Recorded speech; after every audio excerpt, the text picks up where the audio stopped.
ये breaking news सामने आ रही है और बीजेपी ने 4 में से 3 राज्यसभा सीटों पर कैंडिडेट घोषित कर दिए हैं। जम्मू कश्मीर बीजेपी की ओर से बीजेपी के जो अध्यक्ष है सत शर्मा, इन्हें राज्यसभा का टिकट दिया गया है। वहीं राकेश महाजन और अली मोहम्मद मीर को भी मैदान में उतारा गया। लेकिन इस बीच बड़ी अपडेट यह है कि श्रीनगर में बीजेपी की बड़ी मीटिंग हुई है और इस मीटिंग में नेता विपक्ष सुनील शर्मा ने पार्टी के 3 उम्मीदवारों को सम्मानित किया है और इस बैठक में बीजेपी के सभी 28 विधायक मौजूद रहे और राज्यसभा चुनाव को लेकर रणनीति बनाई गई है।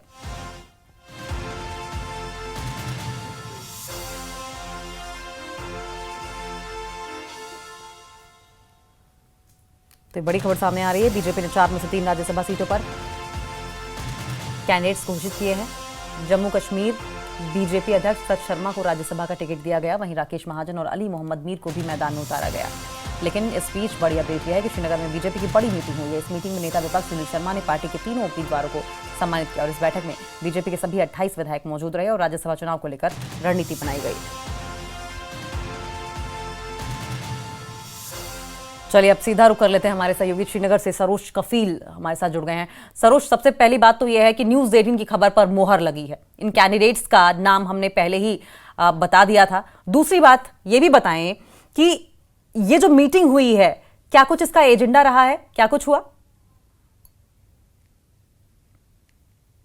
इनमें से लेकिन एक नाम जो है उसमें कंफ्यूजन हुआ था। आज सुबह ही 3 नाम जो सामने आए हैं, जैसा आपने दुरुस्त फरमाया कि राकेश महाजन है, वाइस प्रेसिडेंट थे भाजपा के, एक रिनाउंड बिजनेसमैन है जम्मू से, और वही सत शर्मा जम्मू कश्मीर भाजपा के प्रेसिडेंट हैं और उनका नाम सामने। और साथ ही साथ में पहले नाम आया था गुलाम मोहम्मद मीर का, जो हंदवारा के रहने वाले हैं, पुरानी एफिलिएशन है उनकी भाजपा के साथ। लेकिन कुछ ही देर बाद एक नया ऑर्डर आया भाजपा की तरफ से जिसमें अपोलोजाइज किया गया और जो तीसरा नाम था वो डॉक्टर अली मोहम्मद मीर का था, जो बड़गाम से हैं। तो आपको बताते चलें कि आज यहाँ पर तमाम भाजपा के 28 एमएलएज जो थे उनकी मीटिंग हुई है। साथ ही साथ एलओपी सुनील शर्मा थे, वही पार्टी के कुछ सीनियर लीडर्स थे जिसमें से सुनील सेठी थे और साथ ही साथ general secretary organisation Ashok Kaul भी थे। मीटिंग हालांकि अभी भी चल रही है और मीटिंग का एजेंडा यही था कि अभी आपने देखा कि यहाँ पर असेंबली आने वाली है तो किस तरह से उसमें कुछ इंपॉर्टेंट बिल्स हैं जो इंट्रोड्यूस की जाएगी। लेकिन सबसे इंपॉर्टेंट पॉइंट था कि आने वाली 24 तारीख को जब राज्यसभा में इलेक्शंस हैं, वहां के लिए भाजपा की रणनीति किस तरह से रहेगी। आज एलओपी सुनील शर्मा ने जब न्यूज़ 18 से बात की तो उन्होंने कहा कि हालांकि हमने एक वर्कशॉप रखा हुआ था इन तमाम एमएलएज के लिए जो पहली बार एमएलएज बने हैं और आने वाली असेंबली में उनको किस तरह से बिहेव करना होता है, वर्क कंडक्ट कैसा रहता है, कोई बिल है उसको टेबल करने का प्रोसीजर क्या रहता है, 0 आवर जो रहता है, उस सब के बारे में समझाने के लिए। लेकिन कहीं ना कहीं जब आज ये 3 नाम सामने आए हैं कैंडिडेट्स के, उसके बाद वो मीटिंग पोस्टपोन करके अब तमाम जो सारा फोकस इस वक्त है वो ये है कि राज्यसभा में जब 24 तारीख को वोटिंग होगी उसकी रणनीति किस तरह से बनेगी, ऐसा सुनील शर्मा ने कहा है। अब देखिए, पॉलिटिकल पंडित्स की माने अंकिता, हम तो कहीं ना कहीं अगर क्रॉस वोटिंग होती है, यानी कि कुछ इंडिपेंडेंट कैंडिडेट्स या जो हम कहेंगे ऑपोजिशन में इस टाइम पॉलिटिकल पार्टीज है, जैसे सजाद गनी लोन है, वही इंजीनियर रशीद के भाई शेख खुर्शीद है, साथ ही साथ आप देख लीजिए पीडीपी की 3 वोट्स रहेंगे क्योंकि 3 सीट्स आई हैं उनकी, 3 एमएलएज उनके भी है। तो अगर कहीं ना कहीं क्रॉस वोटिंग हुई वो बेनिफिट होगा भाजपा को। और अगर क्रॉस वोटिंग नहीं होती है तो जाहिर सी बात है नेशनल कॉन्फ्रेंस का अपर हैंड है, क्योंकि ये सारा आंकड़ों का खेल होता है। नेशनल कॉन्फ्रेंस की अपनी 40 से 41 सीटें हैं, वही भाजपा की 28 सीटें हैं। लेकिन निर्भर करेगा कि जो इंडिपेंडेंस है या जो बाकी ऑपोजिशन में जिनको 1-1, 2-2 सीट्स मिली थी वो अपना वोट किसको डालेंगे। तो कुल मिला के बात करें, काफी ज्यादा एक्टिव हो रहा है अब जम्मू कश्मीर, स्पेशली आने वाले 1 मंथ में, जिसमें न सिर्फ अभी न सिर्फ अभी जिसमें आप अपर हाउस के इलेक्शंस हैं, साथ ही साथ अभी 2 सीट्स हैं यहाँ, बाईपोल होना है बड़गाम की सीट, नगरोटा की सीट पे, और उसके बाद सरोज, मैं इसी सवाल पे आने वाली थी। आपने जिक्र पहले ही कर दिया बाईपोल इलेक्शंस का। राज्यसभा सीट्स को लेकर तो गहमा-गहमी लगातार बनी ही हुई थी। ये भी आरोप लगाए जा रहे थे कि क्या वजह है कि एक सीट पर कैंडिडेट नहीं उतारा जा रहा है और डिले जो अनाउंसमेंट में हो रहा था इसको लेकर भी तमाम बातें हो रही थी। लेकिन बाईपोल इलेक्शंस भी होने हैं, इसको लेकर क्या गहमा-गहमी दिखाई दे रही है? देखिए, बाईपोल इलेक्शंस हैं, उसकी भी काफ़ी ज़्यादा तैयारियां चल रही हैं। कई सारी पॉलिटिकल पार्टीज़ हैं जिन्होंने ऑलरेडी अपने कैंडिडेट का नाम डिक्लेयर कर लिया है बडगाम की सीट पे। सीएम उमर अब्दुल्ला ने बडगाम के लोगों को ये वादा किया था कि 2 जगह से उठे थे वो, गांधरबल और बडगाम से, और ये वादा किया था कि जहां से मुझे ज़्यादा मेजॉरिटी मिलेगी यानी ज़्यादा वोट्स मिलेंगे वो सीट में नहीं छोड़ूंगा। और बाद में उन्होंने वही बडगाम की सीट छोड़ी क्योंकि ज़्यादा वोट उन्हें वहां से मिले थे, न कि गांधरबल से।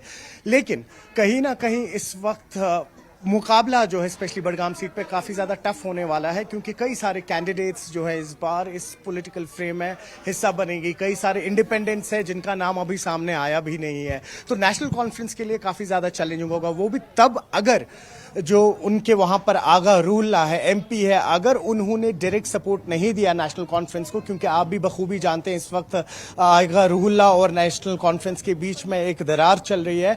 तो अगर वहां पर आगा रूल्ला खुद कैंपेनिंग के लिए बाहर नहीं आए तो नेशनल कॉन्फ्रेंस का जीतना वहां थोड़ा सा मुश्किल है। जो एडवांटेज मिल सकता है फिर आगा मुंतजिर को, जो पीडीपी के पोटेंशियल कैंडिडेट है, क्योंकि लास्ट टाइम उमर अब्दुल्ला के जो सबसे करीब पहुंचा था बडगाम में वो आगा मुंतजिर ही थे। तो अगर अब कुल मिला के बात करें, देखिए सबसे पहले इंटरेस्टिंग तो यहां पर इस वक्त ये है कि साथ ही साथ कांग्रेस की भी इस वक्त मीटिंग चल रही है। जब हम लोग बात कर रहे हैं अंकिता, देखिए कांग्रेस को अभी एक सीट भी नहीं मिली है। इंडिया अलायंस में नेशनल कॉन्फ्रेंस के साथ है। नेशनल कॉन्फ्रेंस ने 3 नाम तो दे दिए राज्यसभा के, बचा एक नाम। तो जब नेशनल कॉन्फ्रेंस से पूछा गया कि क्या आप एक सीट कांग्रेस को देंगे, तो दबे अल्फाजों में उन्होंने कहा हमने पिछले असेंबली इलेक्शंस में यानी कि 2024 में ऑलरेडी कॉम्प्रोमाइज कर लिया है काफी सारी सीट्स पे, लेकिन अब हम शायद राज्यसभा में 4 नाम अपने देंगे। तो अब कल पे सबकी नजरें हैं कि क्या कहीं ऐसा तो नहीं होगा कि नेशनल कॉन्फ्रेंस के जो प्रेसिडेंट है डॉक्टर फारूक अब्दुल्ला, उनका नाम सामने आएगा। वही कुछ लोग ये भी कह रहे हैं कि कांग्रेस जो है उनका एक कैंडिडेट जिसका नाम रमन भल्ला है, शायद वो सामने आ सकता है। लेकिन कहीं ना कहीं कांग्रेस को ये चीज सही नहीं लग रही है, क्योंकि आपको याद होगा जिस दिन 8 अक्टूबर 2024 लेकिन सरोज, सवाल ये भी है कि अगर नेशनल कॉन्फ्रेंस कांग्रेस को ये एक सिंगल सीट नहीं देती है तो इसका इफेक्ट क्या होगा, और अगर कांग्रेस के हम जनाधार की बात करें उस पर क्या इंपैक्ट होगा, और ये राज्यसभा इलेक्शंस जो हो रहे हैं पॉलिटिकल सिनेरियो को अगर देखा जाए तो ये कितना इंपॉर्टेंट है, कितना क्रूशियल है इस वक्त? देखिए, पहला सवाल तो ये कि बहुत ज़्यादा इंपॉर्टेंट है कांग्रेस के लिए। अगर उनको एक सीट नहीं मिलती तो वहां पर क्लियर इंडिकेशन होगी कि नेशनल कॉन्फ्रेंस और कांग्रेस के बीच फ्रैक्शन आया है।